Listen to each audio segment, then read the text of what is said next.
Peace, peace, peace. Glad to have you back. Glad to have you back. So, wanted to ask the question. Well, actually, I know the answer, so it's a redundant question. But the question is, who are ADOS? Right? You know, American descendants of slavery. Notice how we say American descendants of slavery. I want to make sure we clarify and, and make sure that's put out there. We need that as a part of what I'm about to get into. Pardon me, I'm over here looking for well, I'm not looking, about to grab my blunt bills. 1 second. Okay. Grab one of these blunt bills real quick. Right.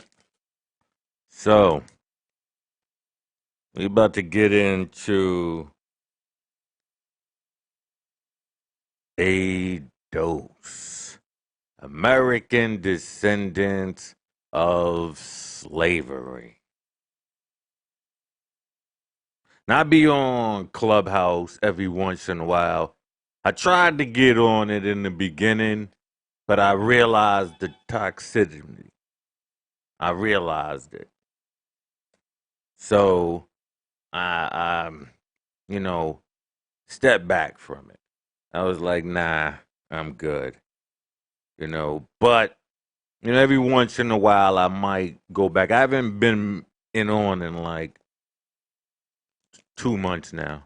So like I know I haven't been on since the new year.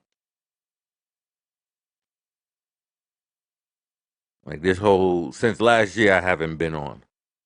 You know what I mean? So I really don't enjoy it. And the most that you will see up there is ADOS when it comes to the black communities. Unless you're dealing with was like I don't want to say these guys' names, but it's like a lot of that gang activity dudes, they they go on up they up there and they do their little thing, whatever that might be. But outside of that, these are the people. You know what I mean? These are the people that you constantly going up against.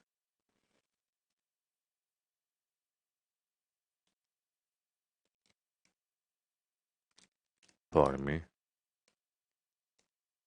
I heard somebody ringing my door. Truly doubt it was for me though, so I'm just keeping my ears open, but I doubt it. I'm not expecting any deliveries today.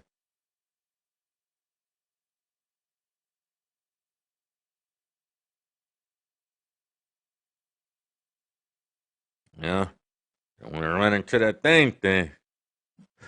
Ring on my door, man. You know, I should have changed the time on that. It says 9 to 3. That was what I was doing earlier.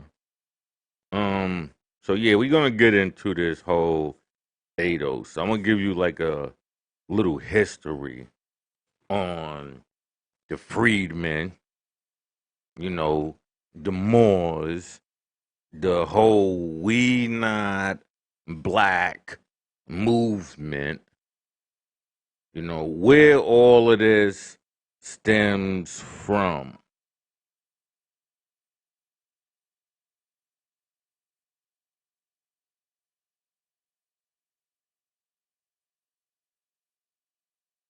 And why they have this hatred, like they hold this Republican stance.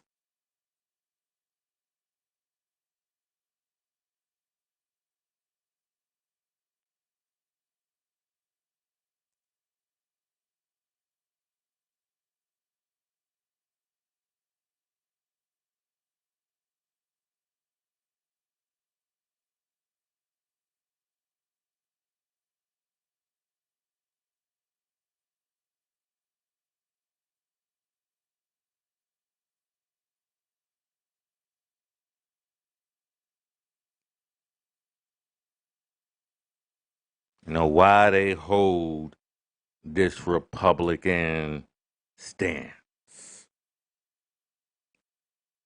Because you got to know where it comes from. You got to know. You got to understand and hear the venom and go, yeah, I see where this is coming from. I see where it is.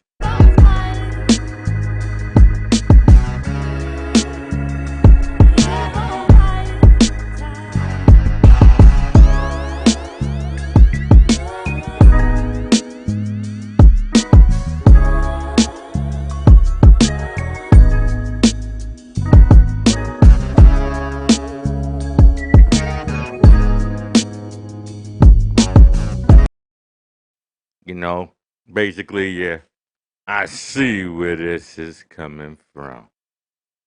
Hold on.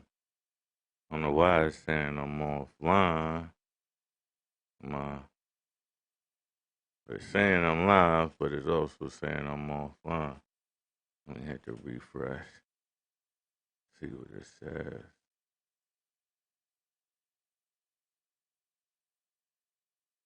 Okay. Yeah, I'm in there. Fixing my little L. As like I said, I should have fixed that time. I just wanted to just check and see how this stuff is. Um, okay, keep my time on. Alright. So these ADOS people, who are they? Why do they have so much venom? Why do they speak so Republican? Like they are not with their people. So I'm gonna explain why.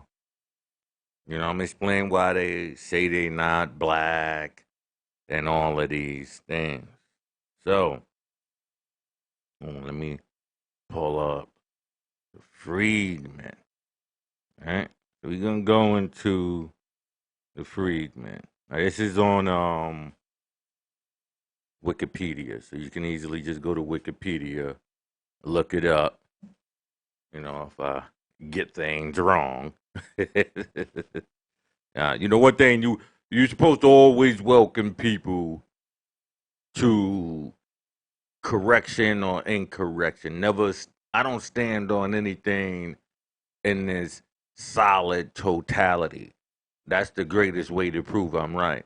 For you to come and challenge me. You know what I mean? So I leave it open. I leave it open. But I've yet to find those who are able to withstand, that challenge, that open door challenge. They'll come in thinking that it was really them informing me, not knowing that they actually step into the gate for a challenge. You know, you know, you know.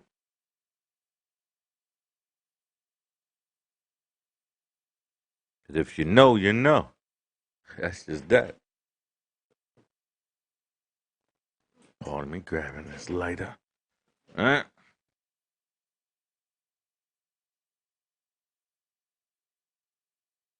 Looking around. So let's get into this right here.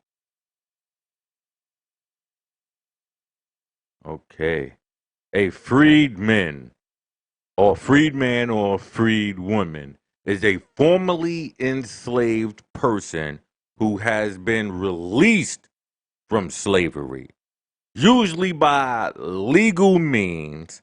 Historically enslaved people were freed by manumission, granted freedom by their captor owners, emancipation, granted freedom as a large group, or self purchase, right? Then you got fugitive slaves, a person who escaped enslavement by fleeing, which would be the very low numbers, right?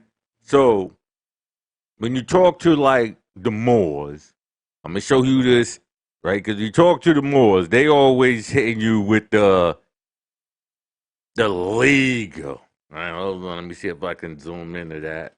No, it's not gonna show it. All right, hold on.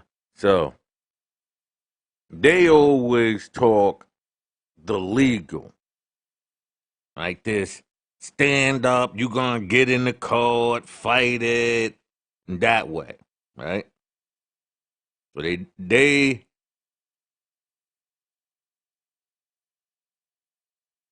again hold fast to the system, right?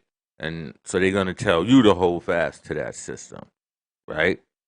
Then you got released from slavery. I mean, which is they're just telling you usually the means, by legal means, historically, right? Enslaved people were freed by manumission, which is granted freedom by their captor or owners, right? Juneteenth, right? So you got the Juneteenth, and you got this granted freedom as a large group. That's emancipation, right? And then you have self purchase, which is again basically working within that system, right? So I want you to pay attention to this. I want you to understand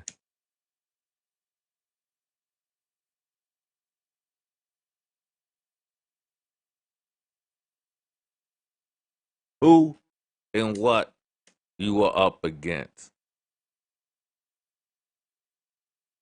Like I said, I'm talking to the people, to the black people. You know what I mean? So,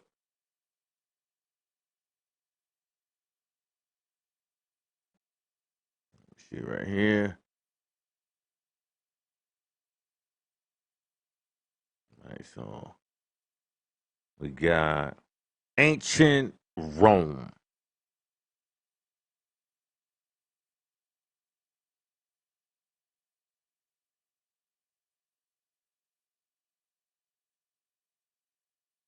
The Rome differed from Greek city states in allowing freed slaves to become pluribus citizens. The act of freeing a slave was called manumisso, or from manus, hand, and in the sense of holding or possessing something, in misso, the act of releasing. After manumission, a slave who had belonged to a Roman citizen enjoyed not only passive freedom from ownership, but active political freedom, libitus, including the right to vote. A slave who had acquired libitus was known as a libitus, freed person, feminine libertaria, in relation to his former master, who was called his or her patron.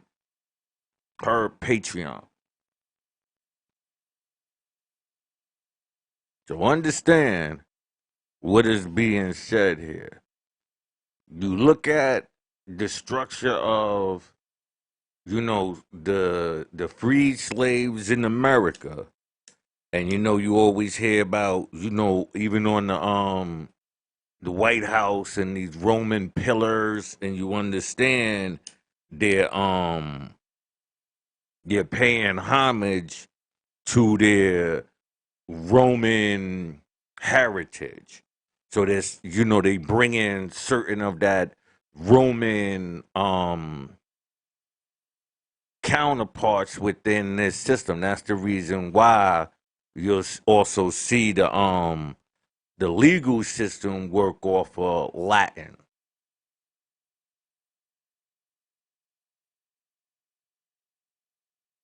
Not Latinos or Latin people, but Latin, the language, which is totally different. You know what I mean? From Spanish per se.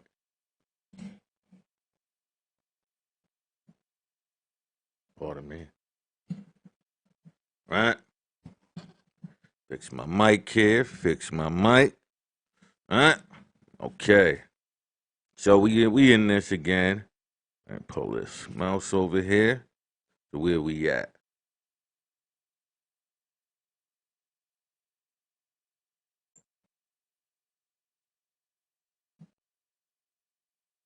As a social class, freed slaves were libertary. I don't, maybe if I'm not getting it right, you got to just fuck with me. Though later Latin texts used the term libitius or libitinani, senatorial rank during the early empire. However, freedmen held key positions in the government bureaucracy, so much so that this guy, right, limited their participation by law. Any future children of a freedman would be born free with full rights and citizenship. The Claudian civil service set a precedent whereby freedmen could be used as civil servants in a Roman bureaucracy. In addition, Claudius passed litigation, my fault, concerning slaves, including law states that sick slaves abandoned by their owners became freedmen if they recovered. The emperor was criticized for using freedmen in his imperial courts. Some freedmen enjoyed enormous success and became quite wealthy. Brothers who owned house, the brothers who owned the house of Vititi, who one of the biggest and most magnificent houses in Pompeii, are thought to have been freedmen. A freedman who became rich and influential might still be looked down on by the traditional aristocracy as a vulgar, I'm not saying this right, boom, boom, let's see, a term used usually in a derogatory way to describe those whose wealth has been acquired within their own generation rather than the familiar inheritance, right? So basically, that system is set up right here. You're still following the same system where, yeah, you can get some people who make a come up and, all of that. But for the most part, and even them, like when you hear Jay-Z say, still a nigga,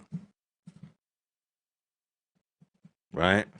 That's who he's talking to me. Like when I hear that, I say, "Oh, he's talking to these dudes who I'm not black. I'm not this. I'm OJ's. You know what I mean? Like, pardon me here, trying to make sure that my audio is good, right? So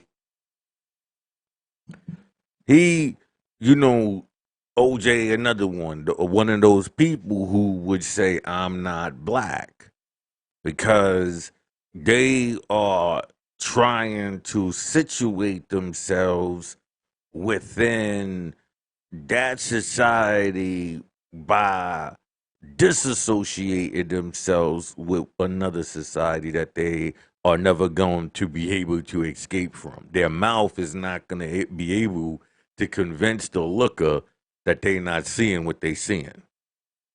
So imagine you trying to convince somebody you not black and they're going, okay. I mean, I know some people who's trying to pull that off now, not being black, in another way, but I believe that alone for right now. You know what I mean? But it's easier for them to pull it off, I guess, than it is to pretend that you not black. So I guess you got to bleach your skin and all of that shit, right? Okay. So now that's the understanding of, ancient Rome. So now we're going to move into the Arabian and North American slavery. No, North African slavery. For centuries, Arabs traded trades took and transported an estimated of 10 to 15 million sub-Saharan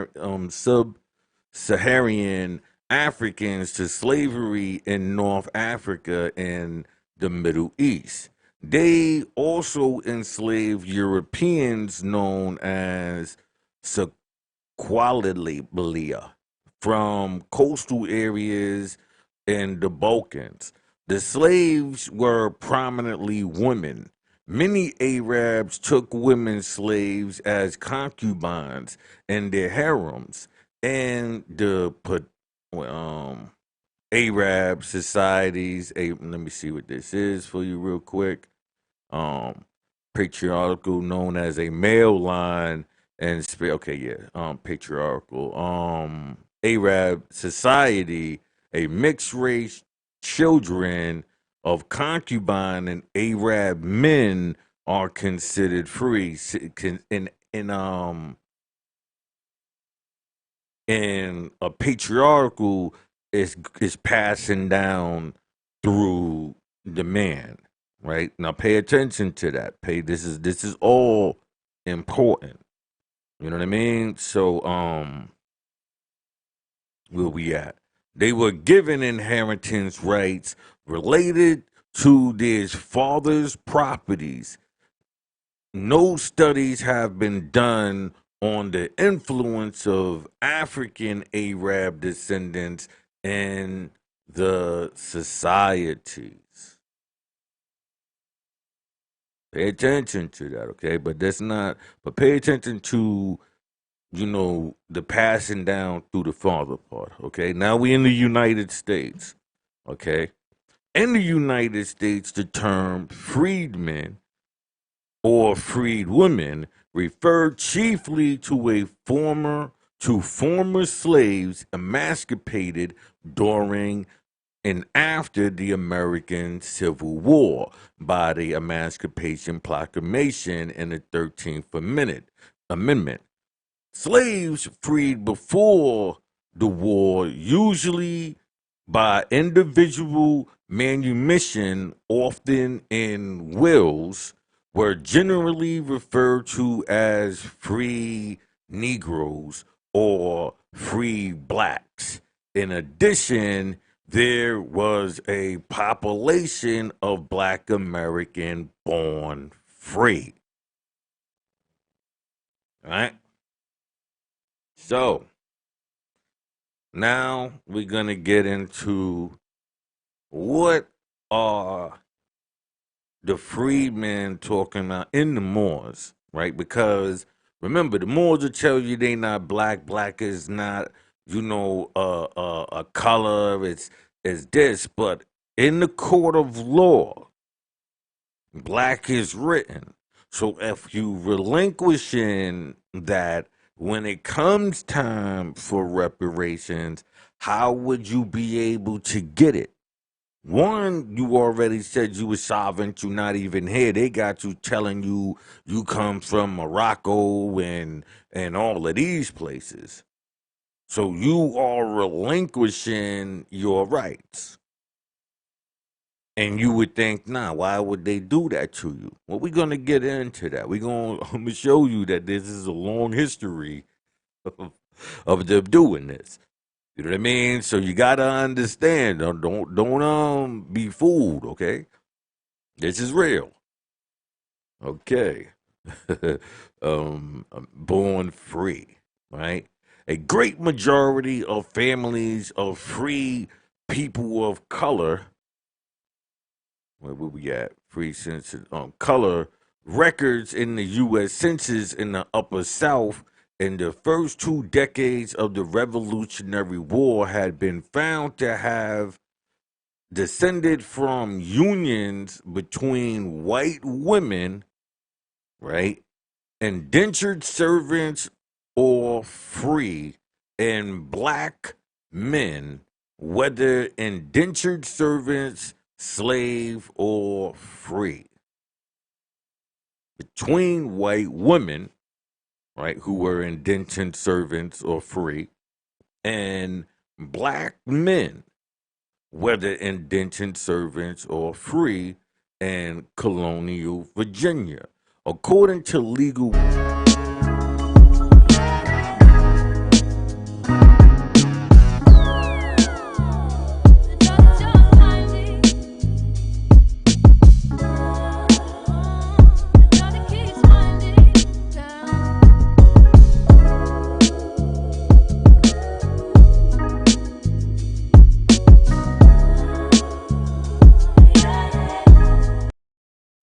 Right?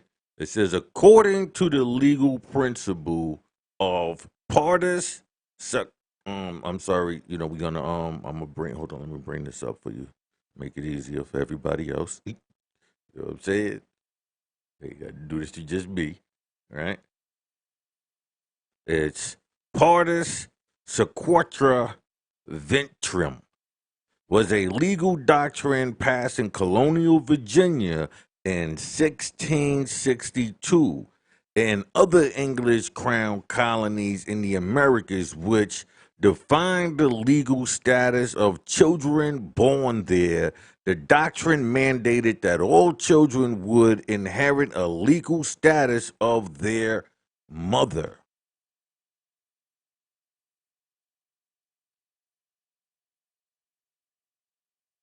So, a lot of the freedmen were being freed because of their mulatto-ness.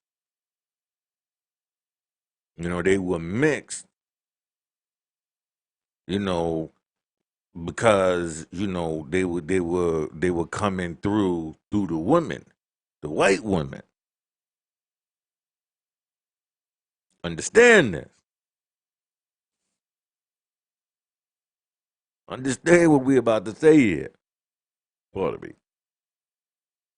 I understand what's being said here. This is not a joke to you. This is just one. I'm just just reading this just from here, but you can go find this information in many different areas.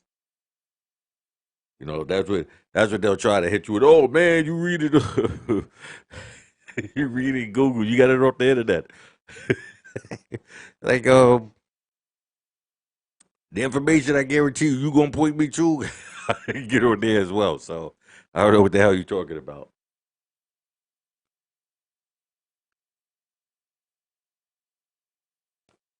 I wrote it too bad.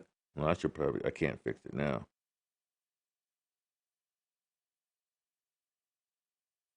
I'm gonna grab my uh, okay, so where we at?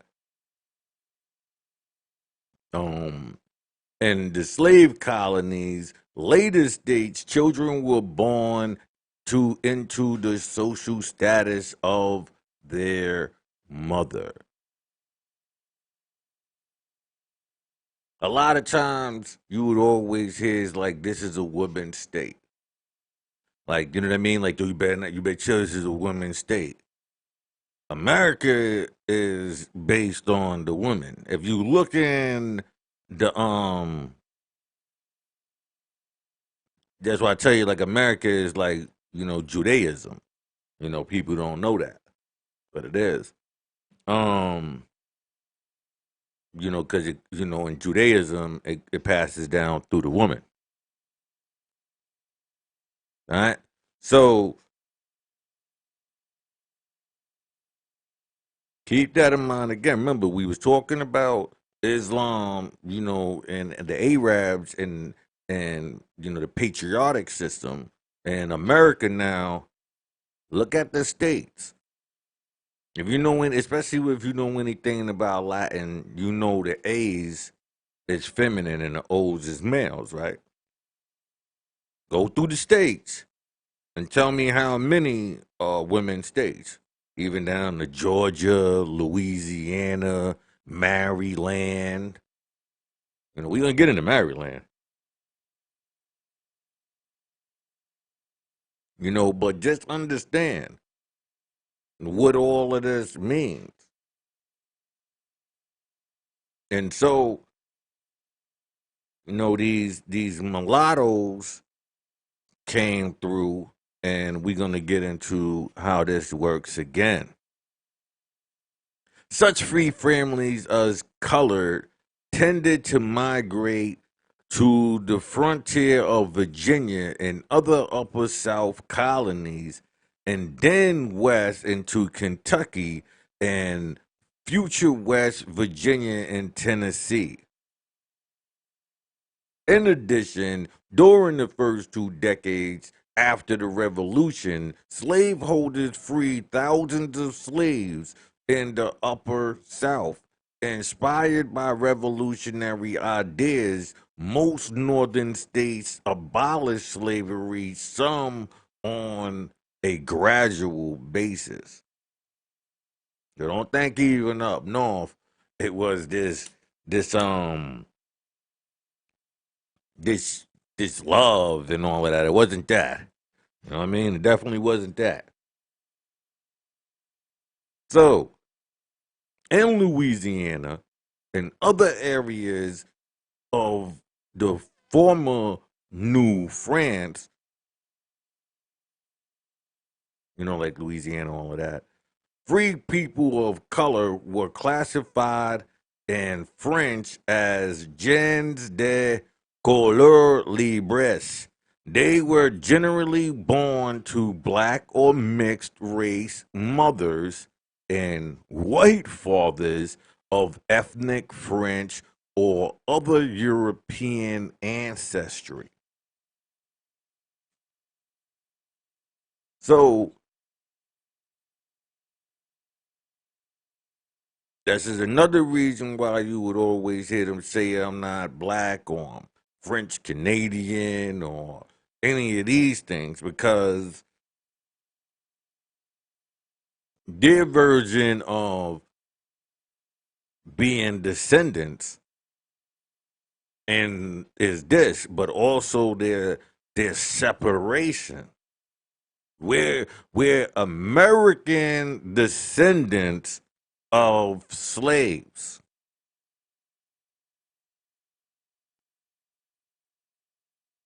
Understand what's being said to you, okay?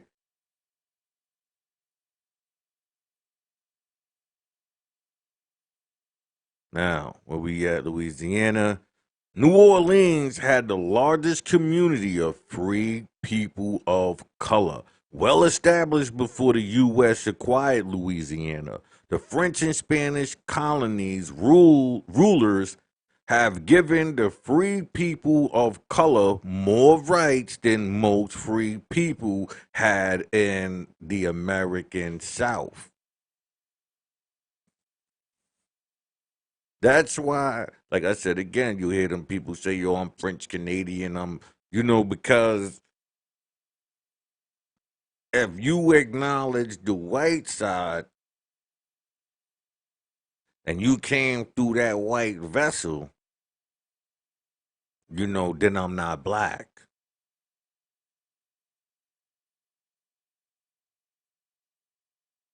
You see, I'm not black. You got to understand the laws and the things that was being pertained towards them. So now we mulatto.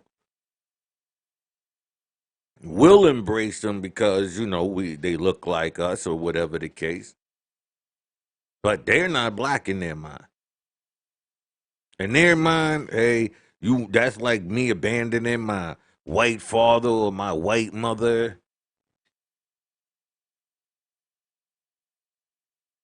And if I can take on the better side. Why would I want to hold on to that side? Matter of fact, I can make you less because you holding on to that side. We not that. That's why you got the Stardust movement. You know what I mean? You know, we're melanated, yeah, but melanin goes into everything. White people would see that's that all encompassing. You take it as melanin as in black. Melanin is just of color.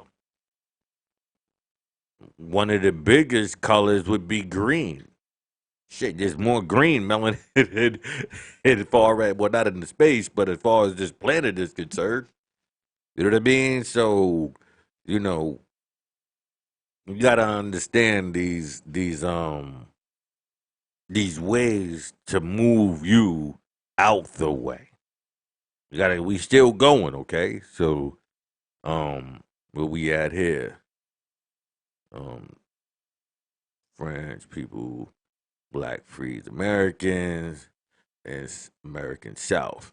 In addition, there were sizable communities of black people of color in French Caribbean colonies, such as Santo Domingo, Dominguez, now Haiti, and Guadalupe. Due to the violence of the Haitian Revolution, many free people of color who were originally part of the revolution fled the island as refugees after being attacked by slave rebels.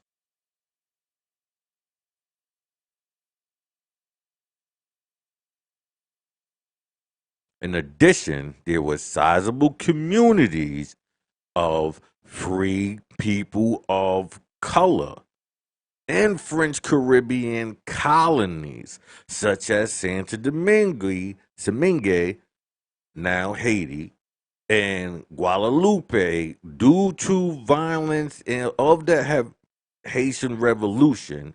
Many people of color were originally part of the revolution fled the island as refugees after being attacked by slave rebels, particularly in the north of the island.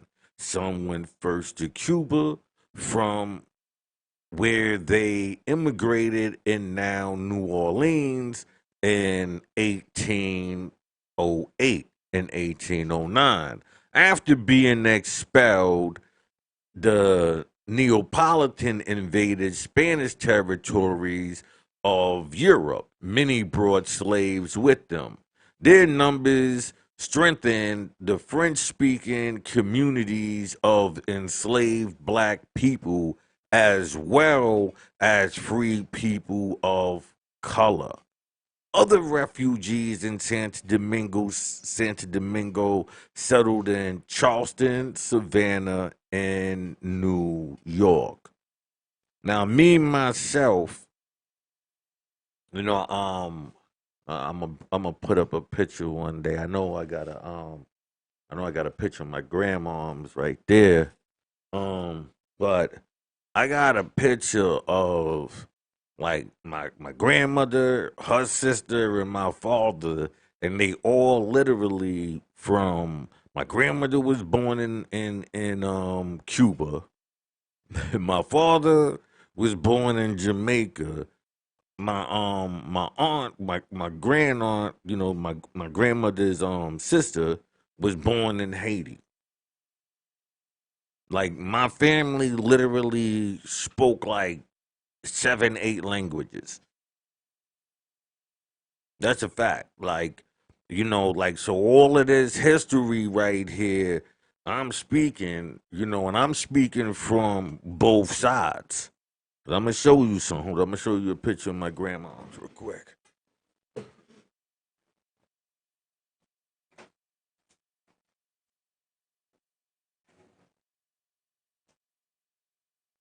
Right? Now this is an ID picture of us, so I don't know if y'all can see this real good here, but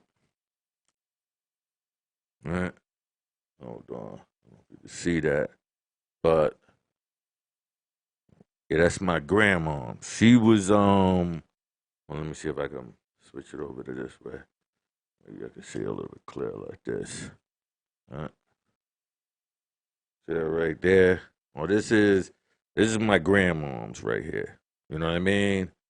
She was Cuban, but she was raised like I guess like primarily in like Jamaica. Her, that French, all of that. That's my grandmother's father's side, like Blanchard.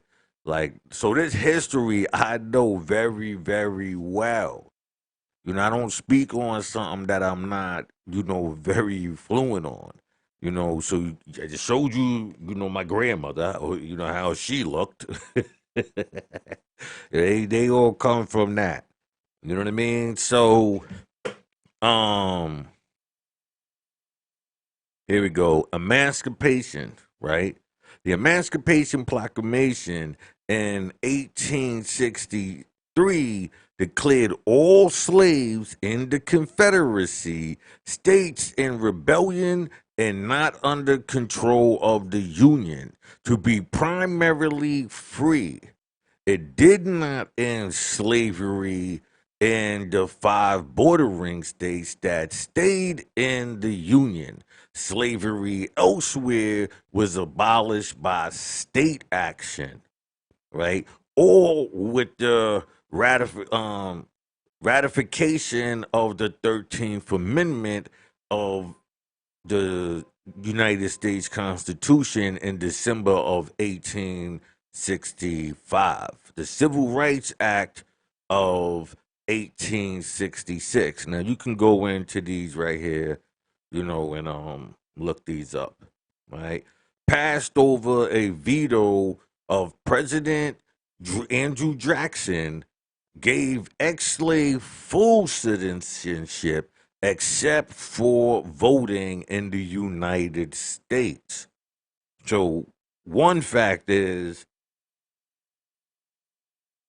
while you give the credit to Abraham Lincoln, basically Andrew Jackson is the man who really made it a completion, not um Abraham Lincoln, right? For one, that's just little facts you might need to want to know. I don't know. The 14th Amendment got gave voting rights to all adult males. Only adult males had the franchise among white, right? The 13th, 14th, 15th Amendment are known as the Civil Rights Amendments and post Civil War Amendments and the Reconstruction Amendments, right?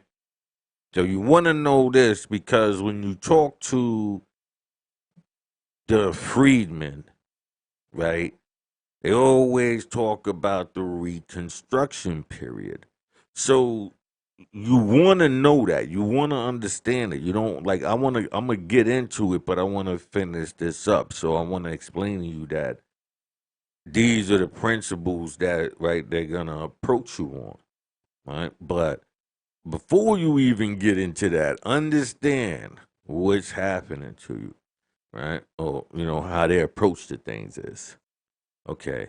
To help freedmen transition from slavery to freedom, including a free labor market, President Abraham Lincoln created the Freedmen's Bureau, which assigned agents throughout the former Confederate states. The Bureau also founded schools to educate freedmen, both adults and children, helped freedmen negotiate labor contracts, and tried to minimize violence against freed men.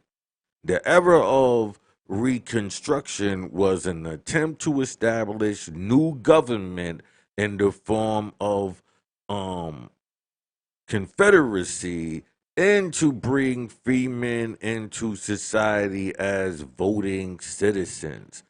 Northern church bodies such as the American Missionary Association and the Free Will Baptists sent teachers to the South to assist in educating freemen and their children, and eventually established several college and high education U.S. Army occupation soldiers and were situated through the South via military districts and enacted by the Reconstruction Act. They protected freemen and voting polls in public facilities from violence and intimidation by white Southerners, which were common throughout the region. Right? Now we still going to just do a little bit more. We about to go into Native Americans, right? But keep in mind of this structure and who's setting it up, right? There's a group of people that's actually setting this up for the freedmen, right? Now the freedmen.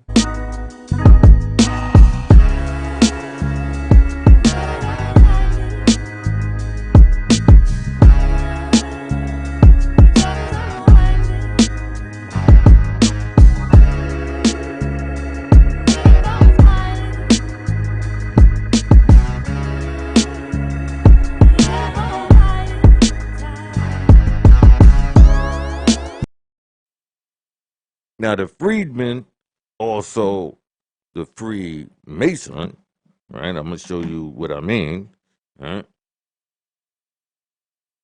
In a second. All right, let's go to what are we looking for now?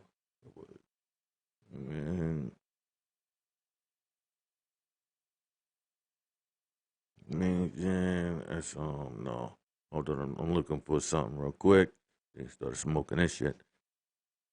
Um, yeah, give me 1 second. Let me think about what it is.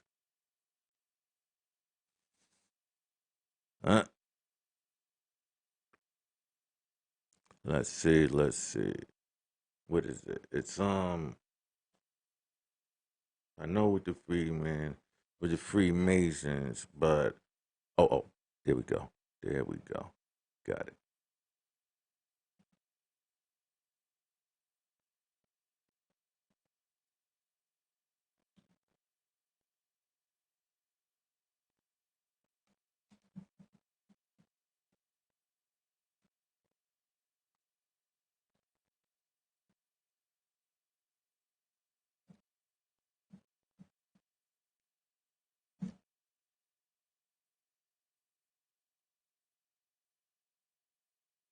Okay, hold on. Here we go. All right. Now, when I tell people that, the freedmen were indoctrinated into Freemasonry, when you go into Prince Hall and all of that, we'll be explaining all of this, how this is all this process that was put upon them. So when you hear the Willie Lynch letter, even though they say it was made up, I don't doubt it. You know what I mean? But the truth was still given in it. Let's see if I can zoom in on these pictures here. Right? Now I don't know if you could see the, let me see if I can.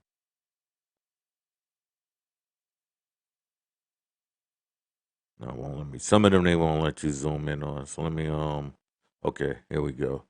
Now, if you could see right here, right? Right up there in the corner. If you look right up there in the corner, what do you see? You see the Masonic symbol, right? They're telling you, you know, the company that's in it, you know, the what they do, what they sell, and they also got what? Negroes, right? And this is when 1855. So hold on, I'm gonna bring them on. I want you to think it's just one, right? They, you know, they showing you how it is. This is real, right? These are Masonic collars. Now the reason why they got the Masonic symbol on it, right? Here we go again. All right. So you see, I'm just going through a couple of them. All right. All right, that's because if you not pay attention, just so you know, there's different dates on there. So it's not the same collars. These are not the same. You understand what I'm saying? Just so you know, right? And what do they have right there on the other side? So two things you was being indoctrinated to. So while they pointing out to you this quote unquote woke community and how they spend a lot of time pointing out the enslavement of Christianity, which nobody is doubting, but why is nobody pointing out the other factor, the Freemasonic factor? You know why? Because they won't let you know that. See, look, this one right here.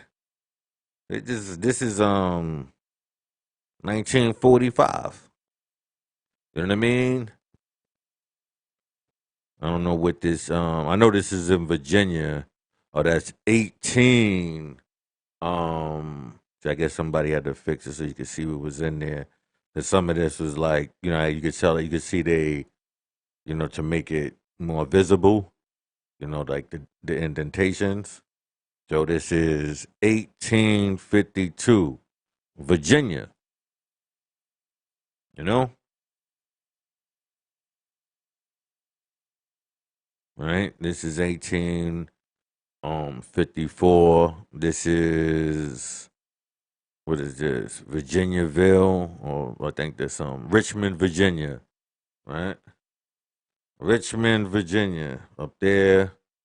You know, see the symbol on this side. See the symbol, right?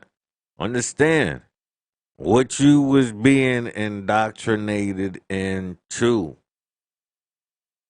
Atlanta, Georgia, 55. Um, right? You know, these are people holding it, so it's real. All right, hold on, see if we can find some more. I know I got a collection of these pictures anyway. I just didn't want to have to go and pull it up for this. Actually, doing a whole different show on it. But it's basically touching on the same thing. But yeah, uh, so these are the things that I wanted to show you that while you were being indoctrinated into one thing, you was also being indoctrinated into another, right? So hold on, let's go back to the freedmen, right? Oh man, hey, right? So where we at? Where we at? Oh, so we down to Native Americans for about Native Americans, right? The Cherokee now again. This is why you'll get the "We Not Black." You'll see it within the Moors. You know the claiming the native, and you'll see it even with the Malachi Yorks and all of them, right? And so you just see in a minute the Cherokee, Choctaw, and Creek Nation were among those Native American tribes that held enslaved blacks before and during the American Civil War. They supported the Confederacy during the war, supplying some warriors in the West as their promised their own state if the Confederacy won. Now, remember, freedmen were riding with the Confederacy because the Confederacy was at least offering them their own land if they won. Remember, but these are the freedmen, not the slaves. Let's get that straight, right?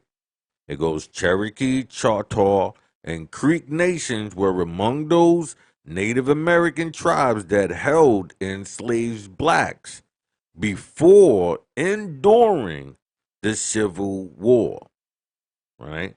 They supported the Confederacy during the war. So even those slaves within the Confederacy, understand this, they're supplying some warriors to in the West as they were promised their own state if the Confederacy won. After the end of the war, the U.S. required these tribes to make new peace treaties and end to emancipate their slaves. They were required to offer full citizenship to their tribes to those freedmen who wanted to stay with the tribes. Numerous families had intermarried by that time or had other personal ties. As freedmen left the tribes, they would become U.S. citizens, right? So you had blacks within the tribes because the natives had slaves as well. So those children that were born within it, wouldn't they hold the same rights as the blacks within the whites, or the black man with the white women, or the white man with the black woman, depending on your section where you was located, right? So then you got a group of people who can identify themselves as Native American if in the mulatto sense. You understand what I'm saying? In the mulatto sense, they could claim within that tribe if the tribe based themselves on those laws and traditions, as I'll get into, right? Citizenship. If he left, remember, if he left that tribe, he wasn't there no more. Cherokee freedmen, right? In the 20th century, the Cherokee Nation voted for restriction on membership to only those descendants of people listed as Cherokee by blood on the Dawes Rolls. The Dawes Rolls was created by the United States Dawes Commission. The commission was authorized by United States Congress in 1893 to execute the General Aliment Act of 1887. So we would have to go over there and really, dig into that for you. But what I'm saying is more here for a second, right? Because you still got to go back up. Um, where we at? In addition, Cherokee freemen that were referred descendants original group Rose Act. In the 20th century, the decision to exclude most Cherokee freedmen, by the time this term referred to descendants of the original group, in addition to arguing to the post-Civil War treaties gave them citizenship, meaning that we're not. you know, for those people, they're not appropriating somebody's culture. They are part of that due to the fact that they intermarried and had children with the same people. You can't tell us we not that. You know what I mean? Like, so on that, but they are still denying their blackness. It's not the fact that they are wanting to be acknowledged by over there. If you notice, these people are denying their blackness and claiming, oh, we're not black, we're Native Americans. Oh, they're taking this information, and you can agree with them as far as, yes, like if you can trace yourself to one of these tribes or whatever, cool. You do have a right to that acknowledgement. But when you try to convince people, oh, we never came over here, like that's when we you look over here, this is Egypt right here, and that's why it's called the Memphis, in the valley, and you know, these people, these are the people who are sent out there to cause confusion in you. So then that way, when it's time, you have relinquished everything.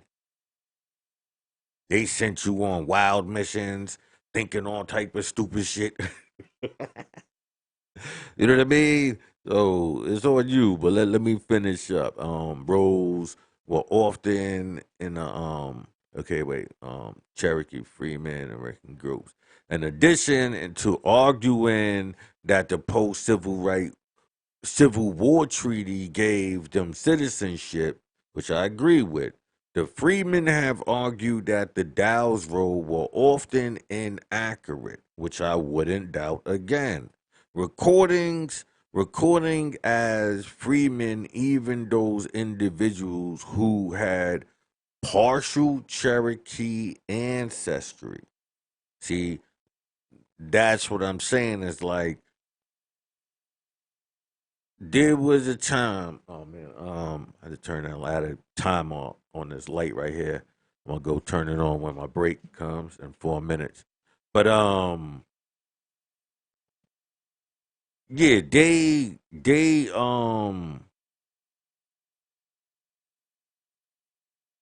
had a, like I said, a claim, meaning that, yeah, you when you started this, you're not acknowledging those people who were born within.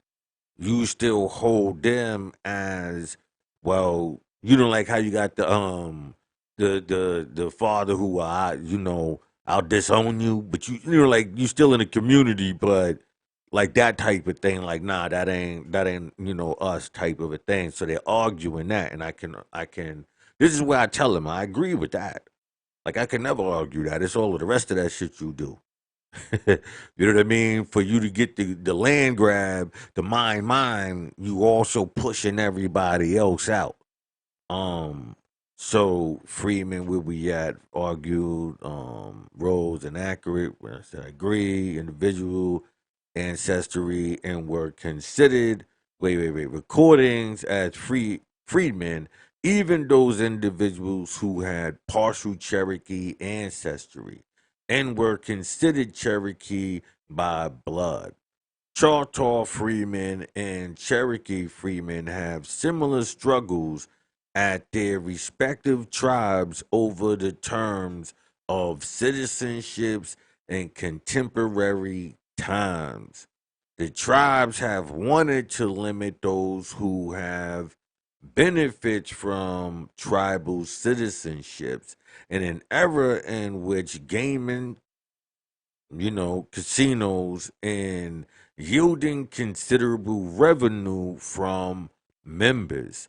The majority of members of the tribe have voted limited membership, and as sovereign nations, they have a right to determine their rules. So then you hear this is the sovereign part. Oh, we're sovereign. This is, you know what I mean? And we could set our own rules.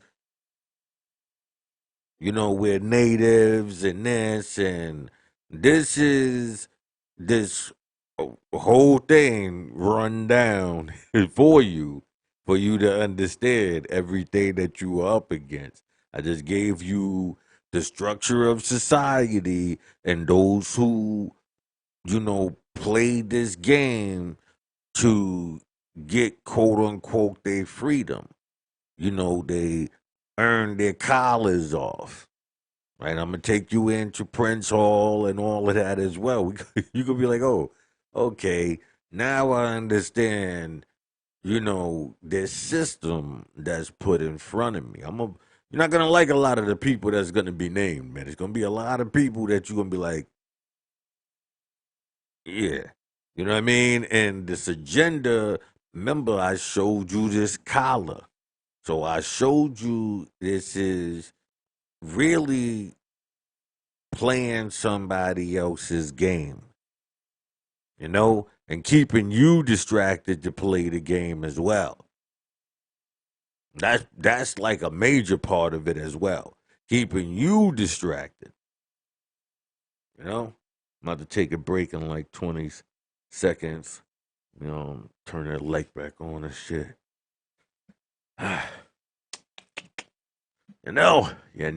Then you know.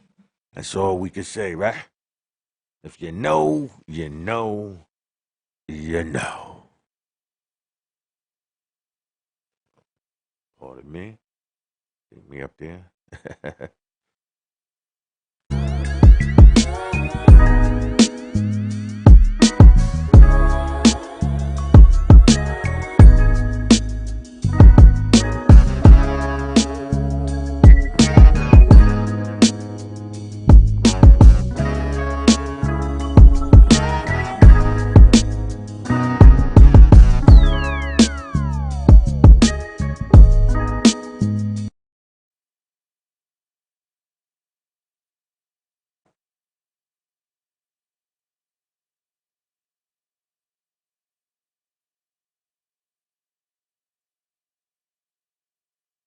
Get that little lighter real quick. You know. You know. Then you know. Okay. We back. We back. All right. All right. How my lighting look? Huh? Lighting good? My lighting good? All right. All right. So, all right. Let's get back to who are these American descendants of slavery, not African descendants. Got to keep that in mind. You know what I'm saying?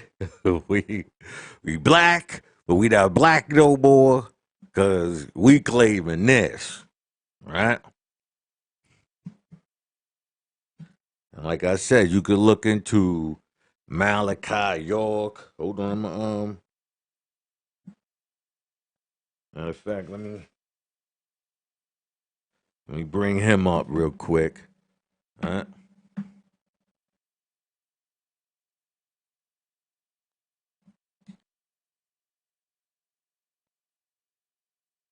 Dr. York.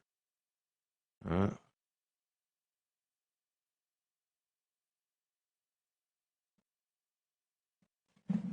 All right. Dr. York, Nubian king of pedophilia. Look into even down to the X Clan and what you call your boys, Zulu Nation. They all out of that movement. That's all. Trust me. You know what I mean? So, this is why I always tell dudes how to avoid these people. All right. Let's go into Wikipedia. All right. I don't know if y'all can see it. I'm gonna try to zoom in. Oh, my fault. You might not see all of it, but I'll give you some of it. And it goes Dr. York, born June 26, 13. I said 13. 1935, also known as Malachi Z. York. Issa Al Hadid Al Hamadi, whatever, right, is an American musician, writer known as the founding of several black Muslim groups in New York, most notably Nubian Nation, a new religious movement and that existed in some form since the 1960s. He was convicted of child molestation. Not implying that that that's ADOS, but I'm just saying. Understand what I'm about to say, right? York began funding several black Muslim groups in the late 1960s and 19 founding. Okay, I see founding. In 1967, he was preaching that Ansorian Allah, right, African Americans in Brooklyn, New York, during the period of the Black Power movement. He founded numerous religious movements under various names between 1960s and 1980s.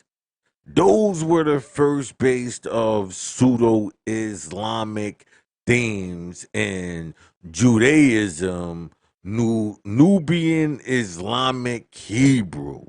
Later, he developed a theme derived from ancient Egypt, mixing ideas taken from black nationalism, cryptozoology, Christianity, UFO religion, New Age, and popular conspiracy theories. He last called He last called his group United Nubian Nation of Moors, Nubian Nation, or Nubians. Around 1990, York and the Nubian Nation relocated to rural Putnam County, Georgia, where they built a large complex. They came under scrutiny in the early 1990s after they built Tamaray, an Egyptian-themed city, for about 100 of his followers in Putnam County. Before York's trial, the community had been joined directly in the area by hundreds of other followers from out the state, while alienating both black and white local residents. The community was intently investigating the numerous reports of York molesting numerous children of his followers. He and his group were originally based in Brooklyn, New York, and some of them relocated to Athens, Georgia after his arrest. Was convicted in 2004 of child molestation in violation of racketeering, conspiracy, boom. York and his wife, Caddy Jones, were arrested, convicted, right? So early life, Arkansas, Allah, community, Brooklyn, musical, right? So these are the different things that he was doing. And like I said, this is Freemasonry. So it's setting up these pockets for these things. And like I said, it puts the woman in a vulnerable spot because she's believing these people and she leaves her children vulnerable.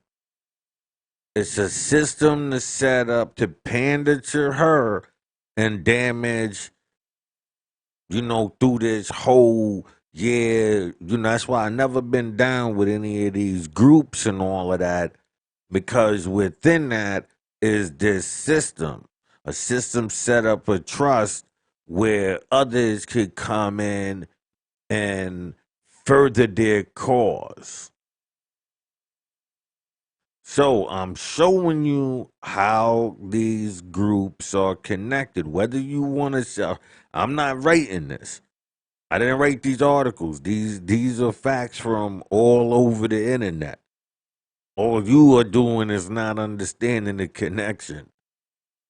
You know what I mean? Like, you not understanding when you hear the Freemen, you not going and looking up Freemen and understanding who the Freemen are and what was their purpose, and you not understanding that.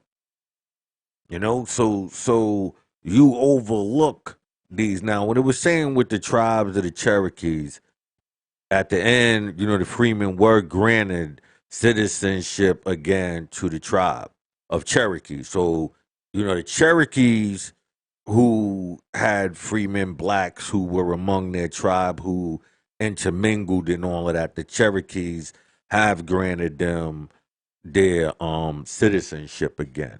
But as a sovereign state, they can do that. So you have a lot of, people, the predators, who make it hard for those people because they're trying to infiltrate that and claim that. So it's two sides. The same people telling you not black and hitting you with all of this Yankee Doodle information. They all working in the system, the woke community. And I already told you that's a feminine, community.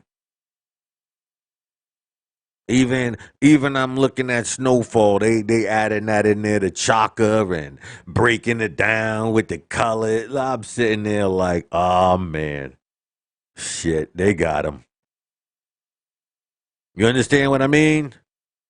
But none of them will see it. None of them will understand what the true messaging is because those are side things within your life. So you just put it there.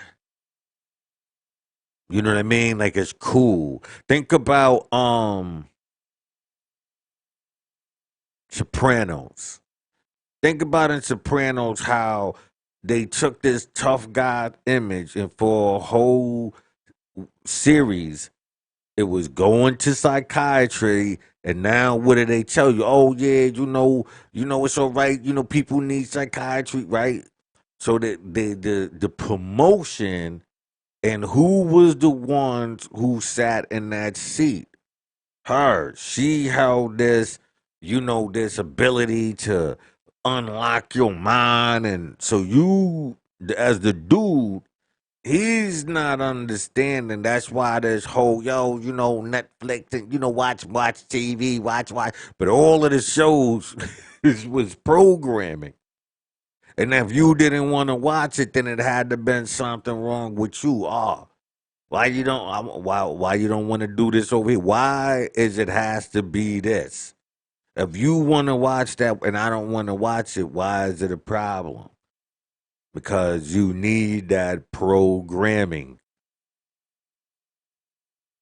You need to get the messages so when they convey it back to you, you fall in line because you heard it somewhere. Like like watching ESPN. You watch it and you go out on the courts. That's when I was younger. I don't know how they doing it now. But when I was younger, you go out on the courts, you play ball. It just so happens a lot of people didn't think you might have watched ESPN before you came out, and they regurgitating the same shit. But they hoping you was on the court this whole time. So they coming out there regurgitating some shit like that shit ain't on repeat anyway. You know what I mean? So that's that same programming, but you do it in all of these small pockets and all of these different identities.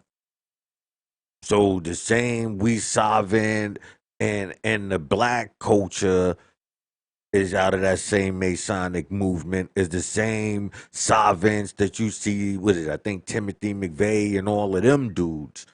It's the same system. The real takeover was the feminizing, or in the homosexuality, the rainbowing. I just call it, just throw it all in that bunch. That was the system. And you wouldn't see them because the greatest thing was acting as if they were something else. Like promoting this, but really that.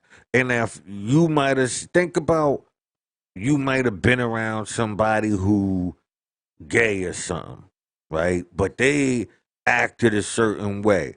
If they knew you had a certain beef with it, you know what I mean? Or you know, the whole running trains and whole bunch of dudes in the room, you might not be aware that, there's not people, all these people in here, they know here for her. You know what I mean? So you got to be understanding these things, these rituals and initiations.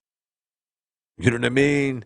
And she don't care. She might been down, like, the pimp and all of that. Most of them. That's why you think you hear the saying, if she don't sell ass, if the hoe don't sell ass, the pimp will.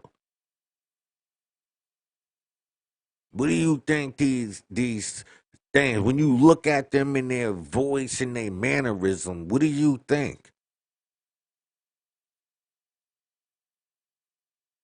He not judging her.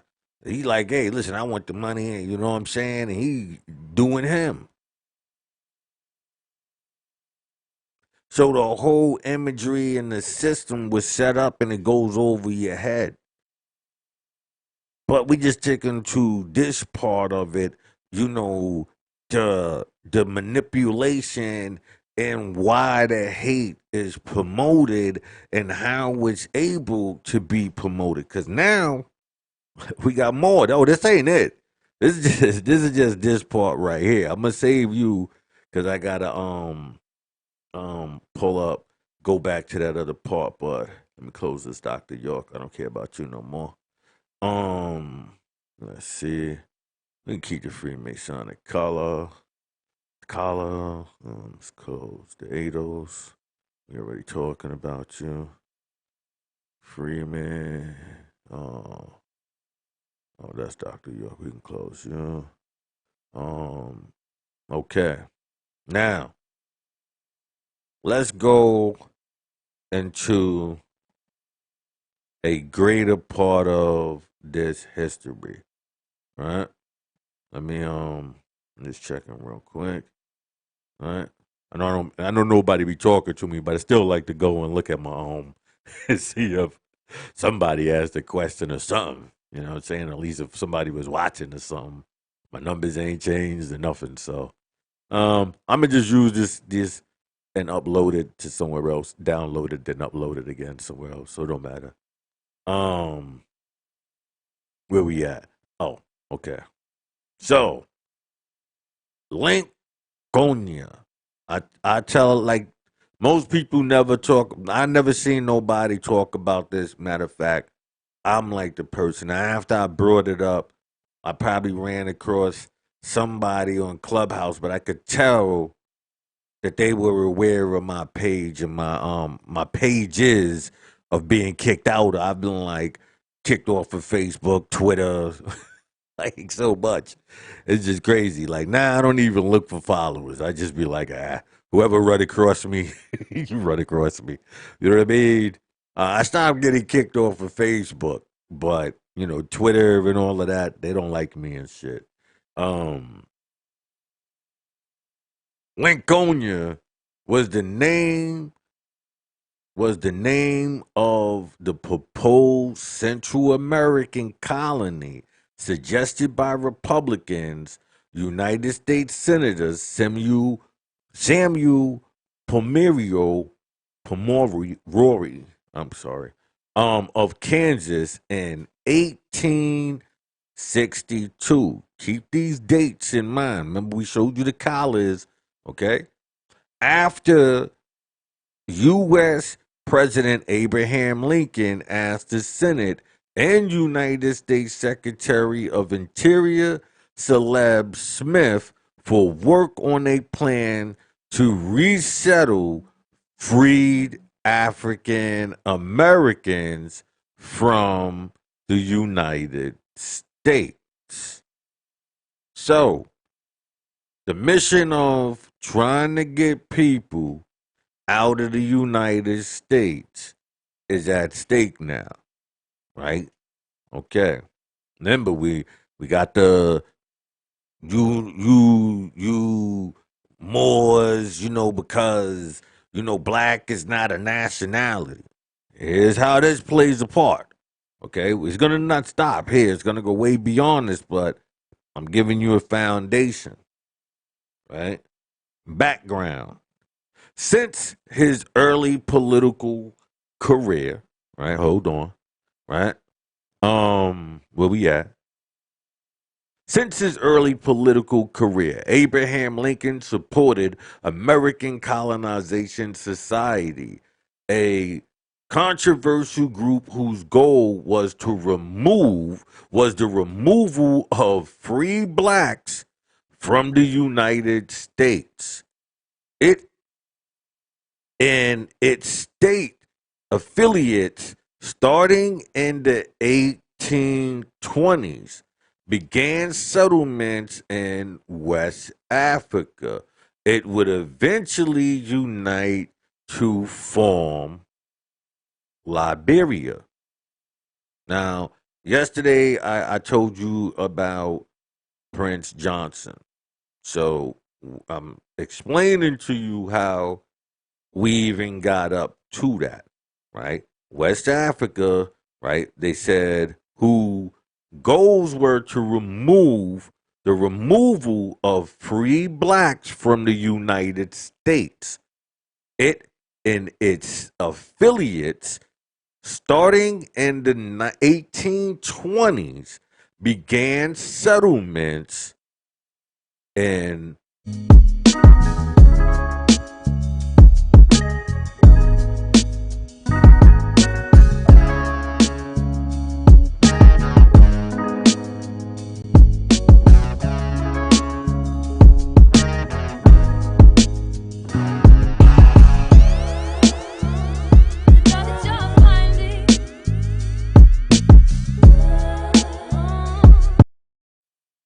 no. So, right? It says where we at. Background,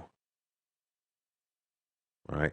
American Colonized Society. Are we gonna pull that up? I want you to understand which this is a, a scheme, a plot. So you gotta know it's not like something that you lay down one thing and it's over. If anybody comes and tries to convince you that they can present this in one layer, it's impossible. This is a scheme, right? And I'm just revealing you the scheme, so it takes time for you to understand. So I'm gonna put all of these videos together, put them in one bunch. Whoever got the time to watch them, I dropped it for you, right? So, similar to Laconia, right where we at, in Liberia, similar to Laconia, the name of Liberia capital, Monrovia, was derived from the name of the fifth president of the United States, James Monroe. Lincoln desired to return former slaves to Africa and other tropical regions with their consent and the accord of the authority of the country where they were to be settled. He repeated his support for colonization numerous times, including the American Civil War. catch, right? Lincoln desired to return former slaves to Africa or other tropical regions with their consent, right? And the accord of the authority of the country where they were to be settled. He repeated his support for colonization numerous times, including during the Civil American War, right? Two catches, right? Oh, my fault. I thought y'all was seeing this with me. My bad. Um, Now we got two catches, right? Well, we got three. First, see the white man. He made sure to let himself be there, right? Now, that's just one. But we're gonna get into Liberia, but here go the two catches with it, right? Slaves to return, right? Let me see. We can zoom in. Slaves to Africa and other tropical regions with their consent. So, if you were saying, nah, I'm sovereign, I'm a Moor, you are consenting. So this is how the devil gets you to do things without you knowing. This is the trick of the devil, right? That's why I grew up, with a grandmother that told you straight up. The worst devil was the black devil. Only due to the fact, not because it's any worse, it's because it gets you to drop your guard. In the white community, the worst devil is the white devil. In the black community, the worst devil is the black devil because that's the one that you don't see, right? Return former slaves but on their own consent. So remember that when you hear the promotion, we not black, we Moors, meaning from Morocco, when they'll imply this to send you over in that direction. So once again, you have given up your heritage under your own consent. They'll tell you you're not black, but I just read the laws where they'll tell you, the freedmen, what the Africans, the blacks in this. So they're telling you that what they're telling you is a construct and all it is. Nice wording. But the fact of the matter is that construct is what they constructed your slavery and your freedom on. And what those papers are you going in court and arguing for reparations on? You're arguing that same construct. You cannot let them destroy the construct before you can go and address it. And you damn sure don't want to disassociate yourself and all your people. But then they also had you get bumped off and through gangs and all of these other Freemasonic structures. And so I'm pointing it out about our people at the accord of authority of the country where they were to be settled. Now that part, right? It says,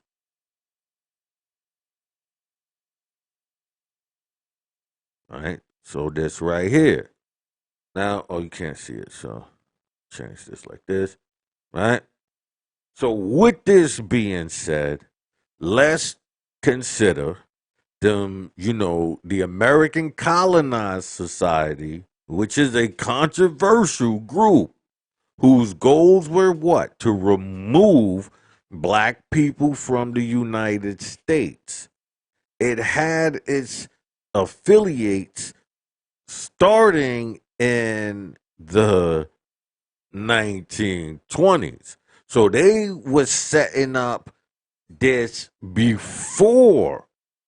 So that means there was a plot happening before anything else. Before you were introduced to it, they already had it set up for you. And how do you know? Because, you know, in the 1920s, they began settlements in West Africa. Now, mind you, this is a white organization, right? In West Africa, that would eventually unite to form Liberia. So they went over to a land, basically took it over, and then decided this was where we're gonna give it to you as if it was there. But they had already came and invaded that land. So this under their accord of the people that you going to, the invaders are saying, you know what, let's get them out of here, send them back here. If they don't want to go, we're gonna design a way to get them away from us, but we want this land. Right? So this is the plot, this is the scheme. And so this is when you on Clubhouse and these things and you see in these ADOs with so much hate. Understand what you are up against, man. Just understand. He repeated his support for colonization, right? But just see how those two things, a plot that was set up in the 1820s. So by the time they were approached, they had already it set up. The devil, that's why you got city planners and all of that. What do you think? That's by accident? Let's go into the American colony real quick. I'm going to bring this up real quick because we're going to still go back into this, right? Originally known as the Society for the Colonization of People of Color of America until 1837. But this is a white guy, right? Was founded in 1816 by Robert Finley to encourage and support the migration of free Americans to the continent of Africa. So the Back to Africa movement is not a black movement. And that's going to hurt you because this part right here plays a very major part to Marcus Garvey. Because remember, Marcus Garvey never went to Africa. So remember what this is, right? The American Colonized Society was founded in response to what was seen as a growing social problem. What to do with free blacks. The number of free people of color grew steadily following the American Revolutionary War from 60,000 in 1790 to 300,000 in 1830. And that's just the freed.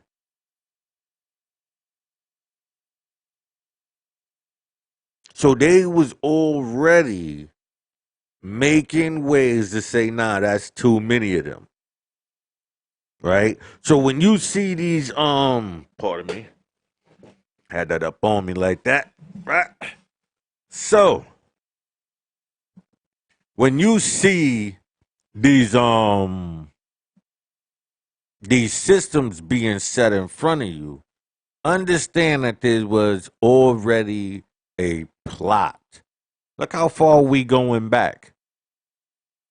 The concern, right, because they was already keeping track. So when it from the 60,000 in the 1700s to 300,000 in just 40 years. Let me see, that's 24. That's like damn near 6 times in in in um in 40 years the population of freed slaves in a time of slavery still. That number grew hell of a lot in 40 years. They was getting nervous. Then you got to remember all of this stuff. I'm just giving you a little brief history, of Haiti, because remember, all of this stuff was mentioned. So you have to understand the dynamics of the white mind, his nervousness at that time, and trying to get ahead of the problem. He saw it as a growing problem. So they designed a way through a system that they was already using anyway. That's how the Revolutionary War happened, through this same Masonic system. So when they introduced Prince Hall to this, it was for this purpose. Like all of the stuff you see within the black community, it was given to him. And then from that, you see everything you see within the black community. But it came out of Prince Hall, right? Except for, like if you're talking about like um no, even Marcus Garvey, but he was dealing with them. I forgot what they name. I'll give it to you in a second. But anyway, um where we at? American Colonized Society was founded in response to what was seen, right? Um Slave owners feared that these free blacks might help their slaves to escape or rebel. In addition, most white Americans saw African Americans as an inferior race, a type of farm animal. That's why I'd say it all the time. When you hear me, I always call dudes, cattle. You know what I mean? Because they still in that cattle farm.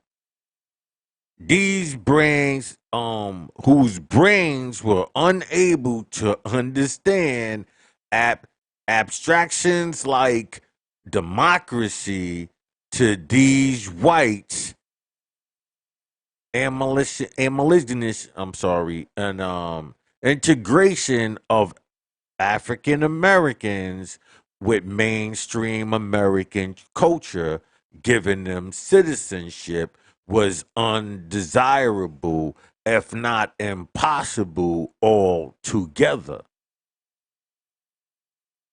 Right? So they just felt like, and it's proven that the integration of blacks and whites in America could not be. Right? It looked like it is, but if it was, we wouldn't be having George Floyd's and all of that. So clearly, you can say what you want, but they showing it, right? And they made it. They made it happen. So don't think that it wasn't possible. They didn't want it, and so they made sure it wasn't gonna happen. It was undesirable, if impossible altogether. There was little prospect of changing these views. African Americans, therefore, should be relocated somewhere where they could live in peace, free from prejudice, where they could be citizens. So even from 1816, they were telling you, like, yo, listen, man, we will never let them live at peace in America. Never. So the only thing for them to do is go into a society where it's just them. That way you cannot say you racist. See, that's why I tell people, like when people say, oh, black people can't be racist. I'm like, yeah, they can. They just can't be racist in America. Because the whole system is set up for you to be the underdog. And I already showed you that sure you can, look and go, there are those who make it out, but they use that same system of old money and just why you hear, Lil Wayne came out with Young Money and all of this. These are the reasons why that came out. It's in reference to that. But look how far that's a structure that runs society. And so they intertwined it within ours. So I'm gonna come back to the American colony society because colonization society, because they are a major factor in this, like I said, go back to Africa movement. And so, people wouldn't understand how Marcus Garvey was blamed for trying to or for swindling the people, and they can't see it because they really don't know the history. So yeah, I know this is gonna hurt people, you know what I mean? But for me, my whole objective is to free the people. You can't free the people if you don't know all of those who signed on to work for a system and lead you in a direction. And so when you say, "Oh, that's that white shit," and they go, "Oh, what are you talking about? That white shit?" You be like, "Okay, here, let me break down that white shit." Right? Because that's what people. I tell people, I was born with a gift of sight and sound to understand what I'm seeing in all levels. I can see the snake in it, the liar and all of that. I could hear the exiting of it through the conversation, the misstatements and all of that. And you just, like if it doesn't bother me, like if it ain't got nothing to do with me, they might be thinking that, oh, it's working. But like I said, don't bother. Like it ain't affecting me none when I walk away from here my day. But if I put you to a test and you still show that, yeah, you would be that same way if I needed you. See, that whole time I didn't need you, so you wasn't affecting me. You know what I mean? Like I could know a motherfucker for my whole life. I wouldn't give a fuck if you didn't do nothing for me because I didn't need you for nothing. But if I see that, oh, really inside that if I did need you, you wouldn't help me, then I don't need you. Even I'm gonna just try. I don't really need it. I just want to see how that person is, and then I just stop fucking with them. I mean, I'm like, I'm good. You know what I mean? Like, I'm good. You know what I mean?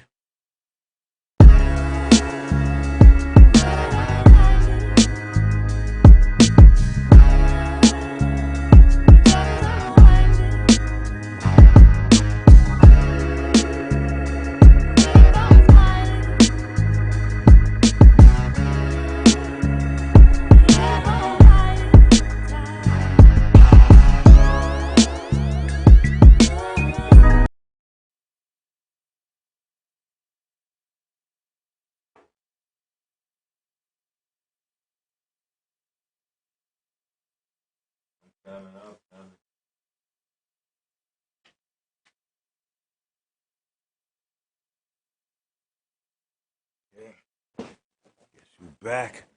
Guess who back? Huh? I grab my juice and stuff like that.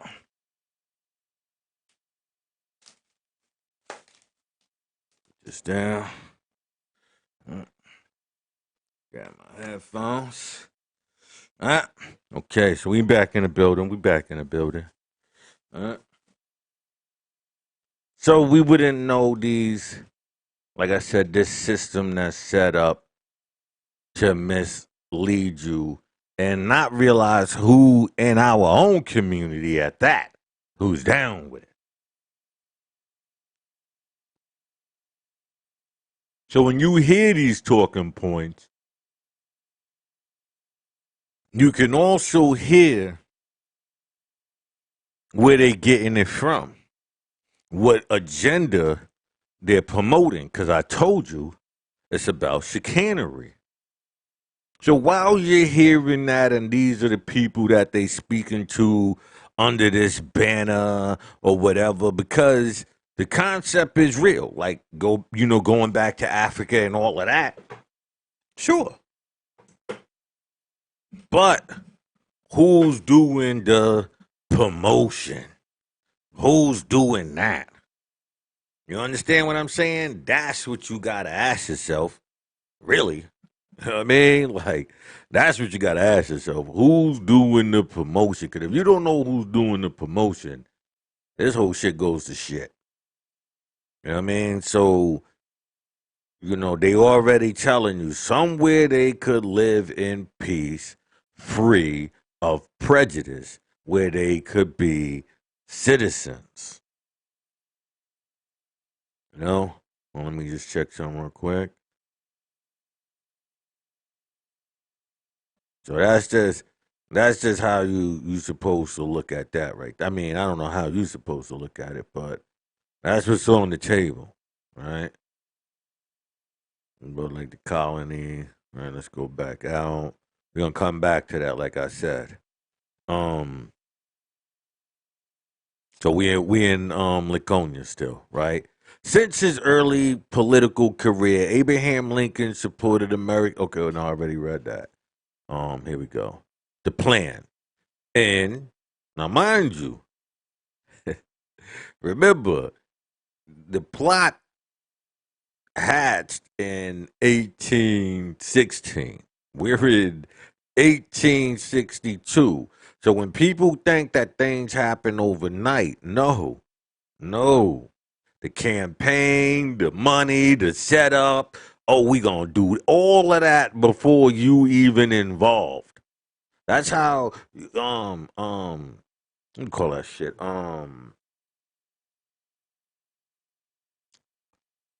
Gentrification, happens. Same way. Pardon me.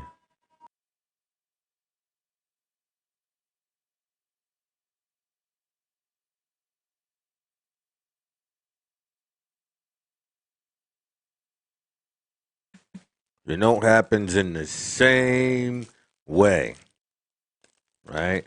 So here we go. Like I told you, it's about chicanery, political, financial, social gain.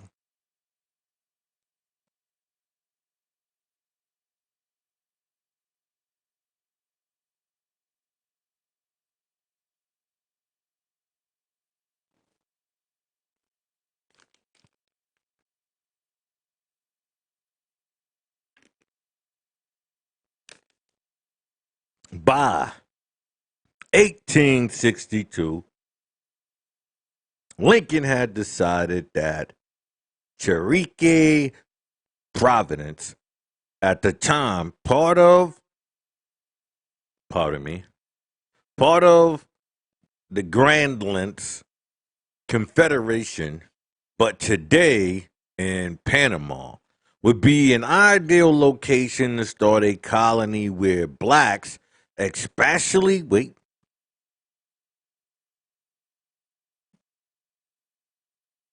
okay, right, where blacks,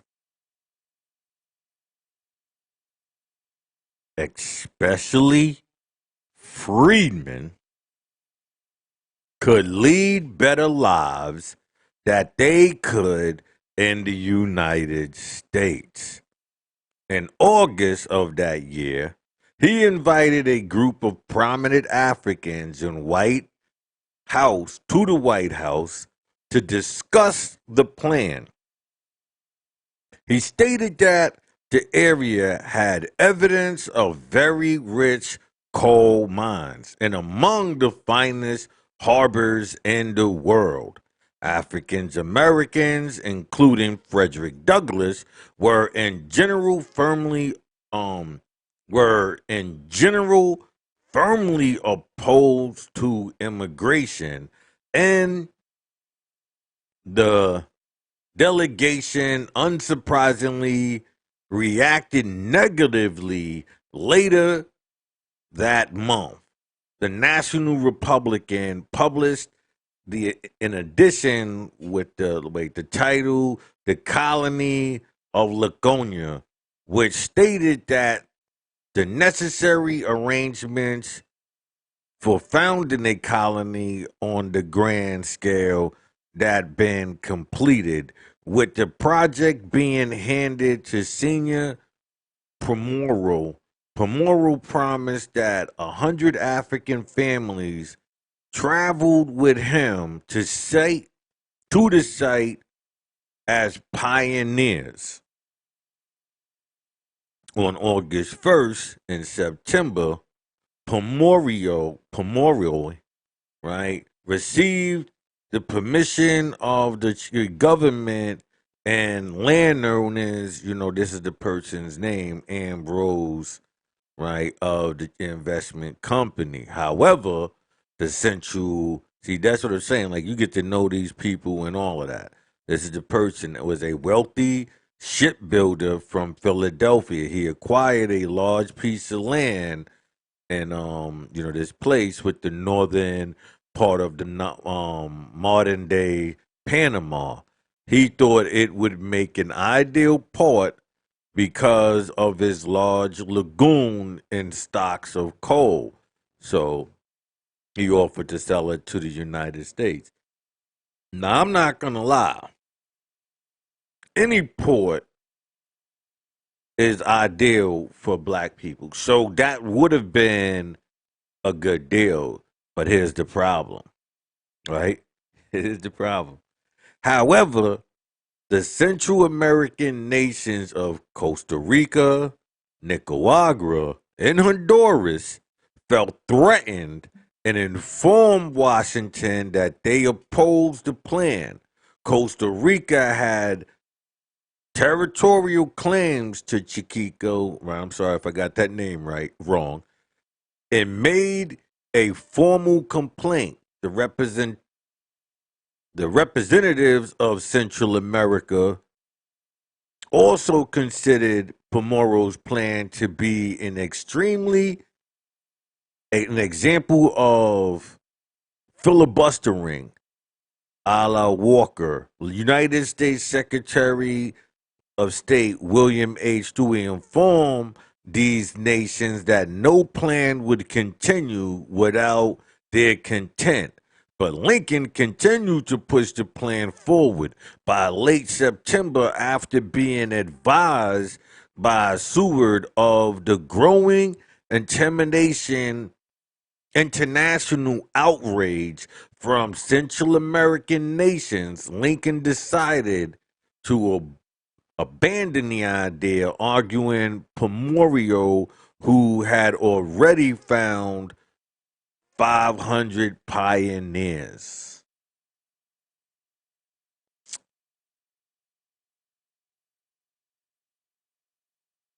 Oh, angering Pomerio. Like, so the guy, he was basically ready to sell it. He's like, come on, man, I got me 500 people. I got 500 people right now ready to go over there and lay it down. They ready to go. The people in Central America, they like, nah, because you trying to start something we don't know. You gotta remember, these were still slave areas. Don't think of these places as the way you see them now. These were still owned by people who would dominate in those areas. Central America was under that rule too by the Spaniards. You see what I'm saying? So they like, nah. You know what I mean? You bring them over here, they gonna start giving these people ideas. We ain't having that. Nah, they ain't coming over here. If they a problem to you, you ain't gonna drop your problem on us. You know how like America felt with Fidel Castro when he was letting out the criminals. You know. So where we at? So that's and like I said, you can go look at these references to things. I always tell people, look how far back you can get your references. Don't just grab these yesterday articles. This stuff goes way back. These stuff you can always go on your personal time. Here go ISBN numbers and all of that. And when you go to references, make sure you have those. You know what I mean? I don't take nothing. Like I said, you see me, I'll go into this and really go beyond. So I always tell people to do the same thing. You know, that's how I found Laconia. So, um, like nobody put me on to these things. As you can see, I don't know. No, you can't see it on my my search engine. It's already saved. Like all of this stuff, I just have. And I just have it because I learned it. You know what I mean? So no, but then like there's some stuff I had. What I mean is by through searching through time. But this right here was something I just actually came across. But I knew the whole system already. Just this one part was like, okay, you know, that's something else. That's some good information. So I said, let me bring that to you. Like I said, about the whole system. Who's Ados? Who were the freemen? Who were the Freemasons? Who are the Moors? This whole system is all the same group, you know? And if you don't know, now you know. Or you at least think about it until you know. You know what I mean? So, African American communities move. Oh, here we go. We're here. Colony society was founded in response to what growing society problem prejudice system. Okay, where we at here? I'm looking for. I just seen it. Oh, next line. Okay, African American communities in abolitionist movement. Right. Understand this. Now we getting into something else. Right. I don't know if y'all can see it. Abolitionism in the United States. The United States abolitionism, a movement sought to end slavery in the country, was active from the late colonial era up into American Civil War. The end the end of which brought about the abolition of American slavery through the 13th Amendment in the United States Constitution ratified in 1865. So, as you can see, the plots and all of that was already there. But to free the people, you groom them. You see how they 60, then it shoots up to 300 of being indoctrinated and let loose, right? Anti-slavery movement originated during the age of enlightenment. The Age of Enlightenment was an intellectual and philosophical movement that dominated Europe in the 17th and 18th century with global influence and effect. The Enlightenment included the range of ideas centered on the values of human happiness and pursuit of knowledge obtained. Right? You're enlightened. Do you see the pattern here? If you if you don't see the pattern, then you might as well just say, "Ah, fuck it." You know what I'm saying? I'm wasting my time on you. If you cannot see this, then that's on you, right? That's it. Focused on ending the transatlantic slave trade. The colonial American, a few German Quakers issued the 1688 Germantown Quaker petition against slavery, which marked the beginning of the American abolitionist movement. Before the Revolutionary War, evangelistic colonists were the primary advocates of for the opposition to slavery and the slave trade. During so the humanitarian grounds, James right The founder of the colony of Georgia originally tried to prohibit slavery upon its founding, a decision that was eventually reversed.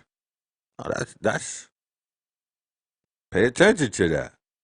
You know, um, during the Revolutionary era, all states abolished the international slave trade, but South Carolina reversed its decision, acting as soon as the Constitution allowed. In 1807, Congress made the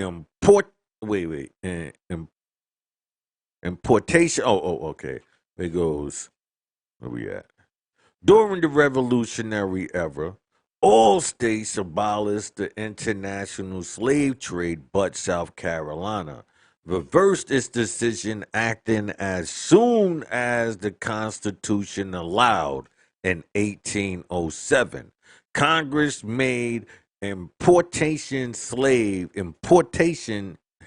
of slaves a crime from the Revolutionary War to 1804. All northern states abolished slavery either immediately or gradually. No southern state did so immediately. No state did so. Immediate emancipation became a war goal for the Union in 1862 and was fully achieved in 1865. So, where we at here?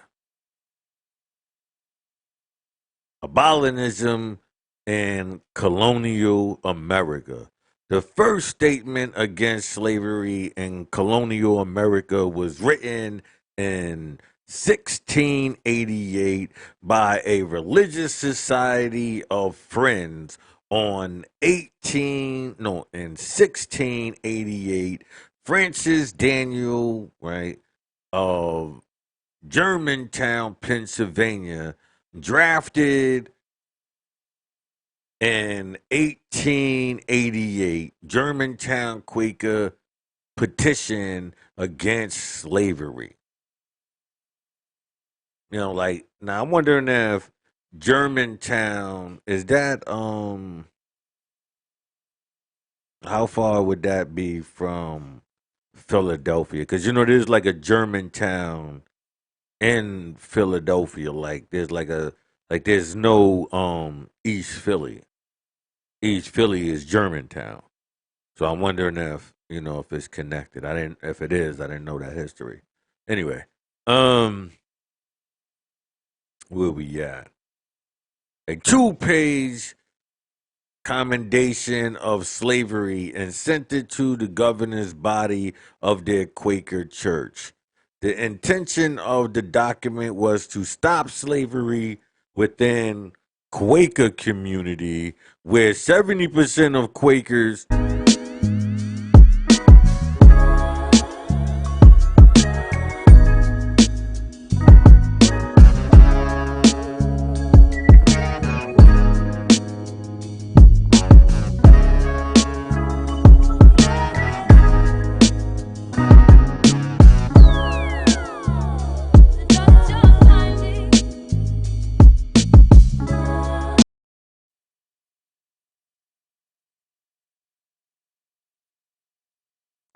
So mind you,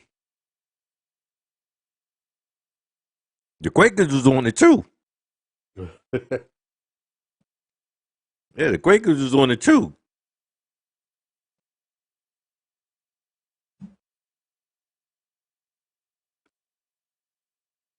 It says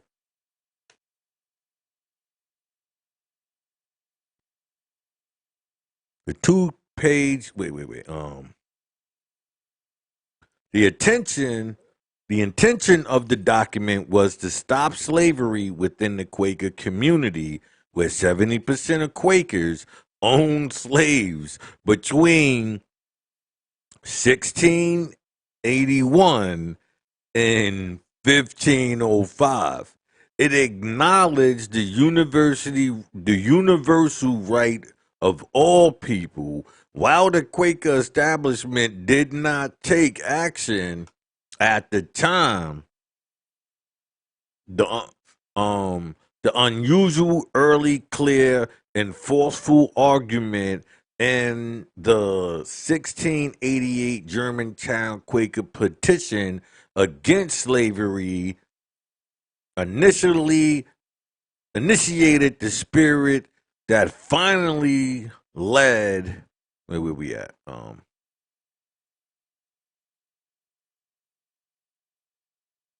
Okay, here we go. Initiated the spirit that finally led to the end of slavery in the Society of Friends in 1776 and the Commonwealth of Pennsylvania in 1780. The Quaker quarterly meeting of Chester, Pennsylvania made the first protest in 1711. Within a few decades, the entire slave trade was under attack, being opposed by such Quaker leaders as William Burling, Benjamin Lay, Ralph, these are the people, right? Was particularly influential, inspiring the late generation of notable anti slavery activists, including, these are the names right here, among others. Slavery was banned in the colony of Georgia soon after the founding in 1733.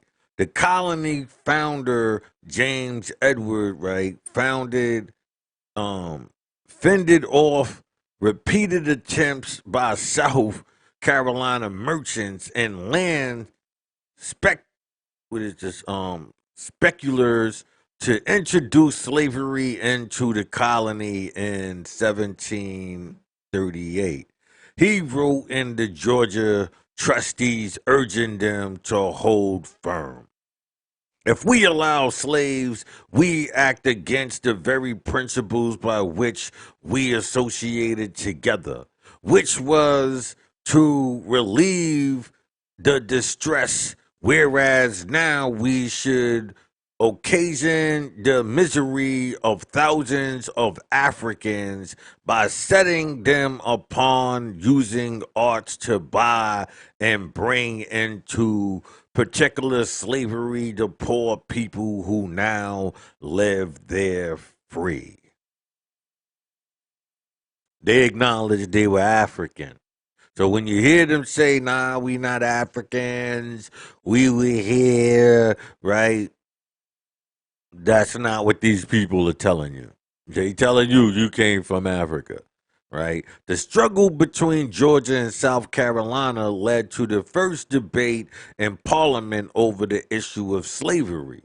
Occurring between 1740 and 1742, between 1764 and 1774, 17 enslaved African Americans appeared the Massachusetts courts and freedom suits, spurring on the decision made in the Somerset and Stewart case, which, although not applying the colony, was still received positively in American abolitionist Boston lawyer Benjamin Kent repeatedly represented them.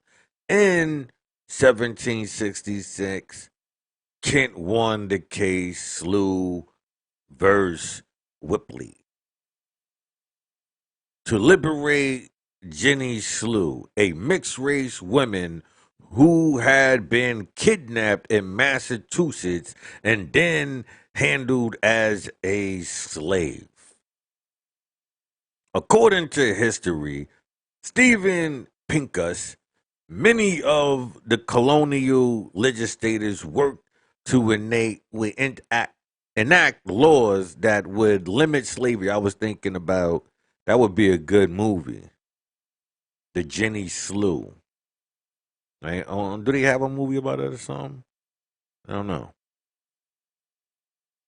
Yeah, the American to sue for her freedom, and the first person to successfully through trial by. Okay, I'm gonna definitely look into her. I didn't know about her. According to Stephen Pennis and a boom, would limit slavery, princely legislation in Massachusetts Bay, and noted that Gary B. Nash appeared as law prohibiting the importation and purchase of slaves by any Massachusetts citizen. The loyalist governor of Massachusetts, Thomas Hutchins, vetoed the law in action and prompted angered reaction from the general public. In 1774, the Inflation Fairfax resolve called for an end to the wicked, cruel, and unnatural Atlantic slave trade. Right? So these are the people, right, who owned slaves and the people say 70% out of your people own slaves. So you gotta understand the people. So with the small population who was like, nah man, you gotta get this shit out of here. You know what I mean? They probably wasn't eating, so they put a movement together to get that shit out. You know what I mean? But remember, this is the same people who own slaves. They don't have no problem convincing you to get the fuck out of there. It's a double edged sword. It's a double edged sword. You see, because I'm gonna get into the whole Liberia thing. Well, I did briefly at the ending of Liberia, but I want to get into the foundation of Liberia. You know, so I'm thinking about Let me see here. Yeah, I'm thinking about doing that a little bit later. I'm not gonna do it right now. I think I'm gonna end this right here. Until next time, people, let me come back and break the rest of this down to you.